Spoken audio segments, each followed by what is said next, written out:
The future of First Energy electric rates here in Northeast Ohio are very much in question tonight, especially for First Energy. Customers who heat their homes with electricity have been very upset about the rates. And since the beginning of the year, we've received a growing number of consumer complaints, and they were all fighting for answers. So today, 5 on Your Side troubleshooter Joe Pagonakis joined them on a ride to our state capitol.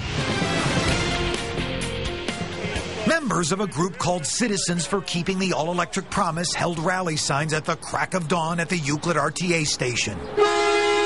The dozens of concerned residents took a bus trip to Columbus, and when they got to the State House, they made their message clear.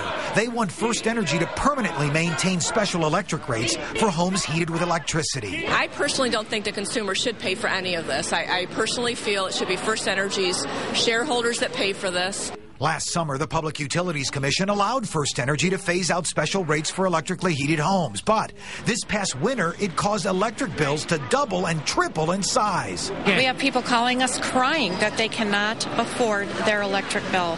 They need to keep their promise. I made this sign because we are fighting for all these people. So months later in January, the PUCO reversed its decision, asking First Energy to return to 2008 electric rates until a more reasonable solution could be found. In the meantime, thousands of all-electric homeowners are worried about property values.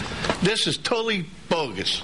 First Energy owns this state. Later in the day, residents invited the On Your Side troubleshooter team to its meeting with the Ohio Consumers Council. The council explained why it didn't stop the initial removal of special all-electric rates back in 2009. Not having the entire amount of information that we needed from First Energy at the time that the decision was made. But isn't that on you to make sure you have the proper information? Sounds like you're going to get it this time, right? Now, First Energy says it will wait patiently for a decision, that it wants it to be right for all sides involved.